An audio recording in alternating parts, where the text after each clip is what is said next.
6화 헤루아 아가. 이번 화의 나레이션은 해청이 아닌 마고의 목소리입니다.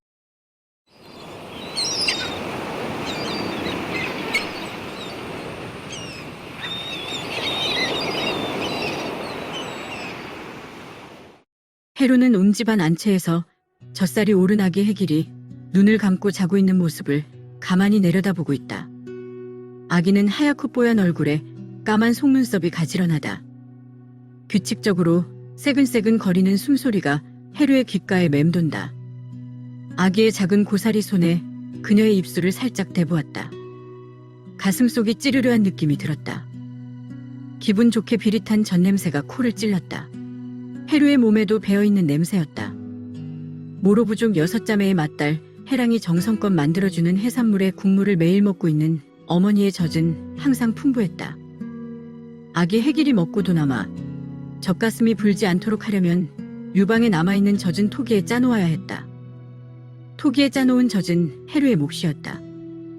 어머니의 젖을 먹으면 놀랍게도 진절이 나는 가려움증도 가라앉는 것 같았다. 8월의 뜨거운 무더위로 6자매는 더 자주 갯벌로 나갔다. 무더운 여름의 열기를 식히기 위해 또 영양가 있는 먹거리를 구하기 위해 매일 같이 갯벌로 향했다. 헤루는 갯벌에서 진흙 목욕을 하고 바닷물에 씻고 나면 기분이 한결 나아지는 듯했고 마음속의 무기력함도 사라지는 듯했다. 아기가 태어난 이후 기적처럼 헤루의 건강 상태도 나날이 좋아져 가고 있었다. 아기 해길의 존재는 우중충한 헤루의 얼굴에 조금씩 미소를 찾아주었다.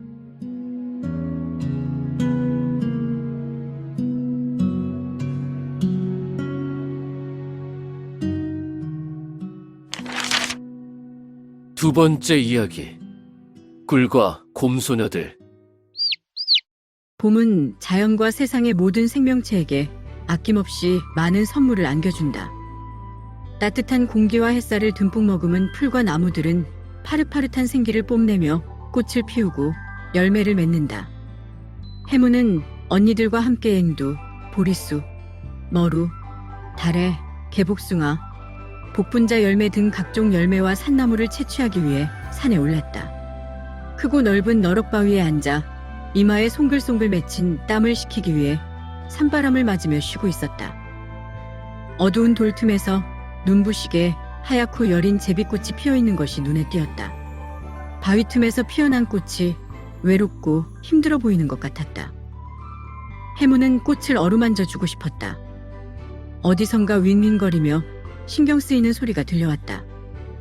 꽃을 향해 손을 갖다 대었을 때 손등이 찌르르하며 뭔가 온몸으로 퍼지는 느낌이 들었다. 따끔거리며 손이 발갛게 부어올랐다. 아, 따거! 손등을 찔렀어.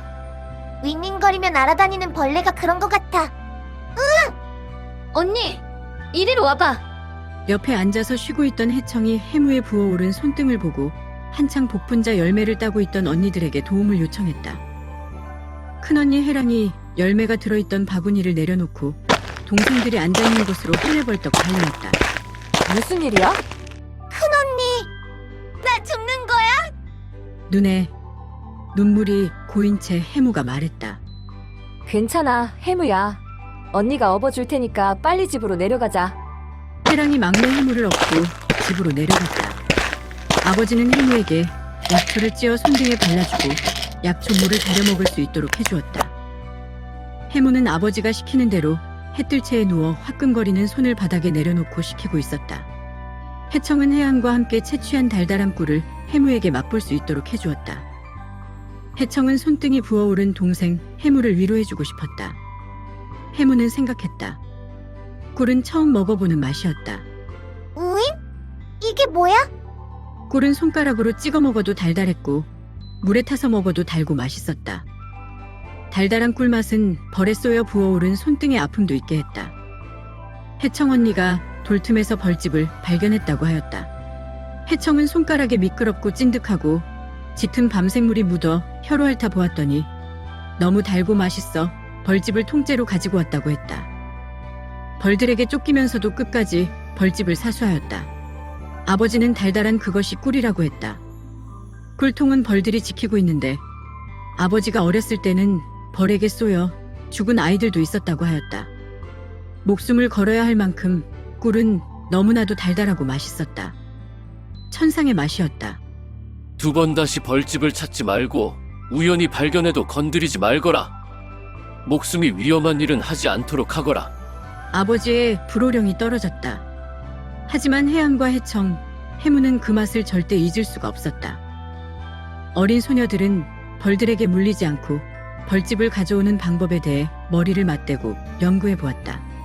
동물가죽 자루에 구멍 2개를 뚫은 후 복면을 만들어 뒤집어 쓰고 손과 팔에도 동물가죽으로 기다란 장갑을 만들어 단단히 무장을 하는 방법을 생각해내었다. 아버지 몰래 해안, 해청, 해무는 곰으로 무장을 하고 꿀채집을 나섰다. 벌들은 집을 옮기지도 않았다. 또 그 자리에 새로운 벌집이 지어져 있었다.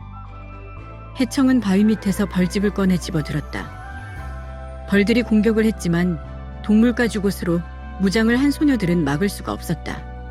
아버지의 만류에도 불구하고 소녀들은 봄가을만 되면 동물가죽을 뒤집어 쓴 3마리의 곰이 되어 꿀을 채취하기에 정신이 없었다. 석양이 지는 오후 곰가죽을 뒤집어 쓴 소녀 셋이 꿀통을 들고 울타리 안으로 들어서고 있다. 세 소녀는 생각했던 것보다 많은 꿀을 채취한 기쁨에 곰가죽을 벗는 것을 잊어버리고 해뜰 채 마당 안으로 들어서고 있었다. 마당에서 빨래를 널고 있던 큰 언니 해랑이 곰 3마리를 보고 깜짝 놀라 소리를 질렀다. 야! 곰이다! 해무 곰이 해랑의 비명에 놀라 소리를 지르며 넘어졌다. 넘어지면서 머리에 뒤집어 썼던 곰 가죽이 벗겨졌다. 다란채에서 토기를 빚고 있던 아버지가 비명 소리를 듣고 밖으로 나왔다. 아버지, 그러니까 꿀을 이렇게나 많이 구했어요. 아버지를 보자 당황한 해청곰이 꿀통을 내밀며 말했다. 너희들이었구나. 놀랬잖니. 한숨을 쓸어내리며 해랑이 말했다. 아버지, 꿀이 너무 맛있어서 그랬어요. 눈물 한 방울이 눈에 걸려있는 해무가 말을 더듬으며 말했다. 3마리의 곰소녀는 아버지의 불호령을 기다리며 온몸이 굳은 채로 바짝 긴장하고 있었다. 하하하. 녀석들. 갑자기 아버지가 큰 소리로 웃음을 터뜨렸다. 아버지의 웃음에 큰언니 해랑도 웃음을 터뜨렸다. 웃음은 전염이 되었는지 곰소녀 3마리도 한바탕 크게 웃음을 터뜨렸다. 한참을 웃고 나서 아버지는 동물가죽을 벗고 해뜰 채 평상에 모두 앉으라고 하였다. 지난 봄에 해무가 벌에 쏘여 큰일 날 뻔 하지 않았니? 너희들이 위험할까봐 아버지가 말렸던 것이다. 하지만 너희들 스스로 이렇게 좋은 방법을 생각할 줄은 몰랐구나. 정말 기특하다. 아버지에게 또 혼쭐이 날 줄 알았던 세 소녀는 얼떨떨했다. 아버지는 어린 소녀들이 고안해낸 동물 가죽옷을 보며 칭찬을 해주었다. 그리고 안전이 보장된 꿀 채취도 허락해 주었다. 하지만 벌들을 위해서 꿀을 몽땅 가지고 오지 말고 반만 채취하고 반은 남겨두거라. 벌들도 겨울 내내 꿀을 먹고 살아야 다음에 또 꿀을 만들어 놓는 거란다. 아버지의 말씀에 해청은 깜짝 놀랬다.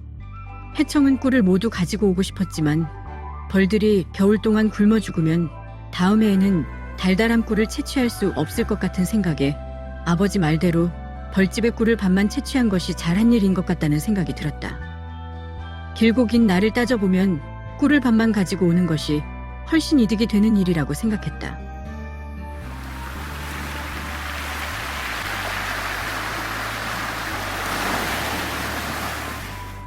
모로고 가시들의 6번째 이야기가 끝났습니다.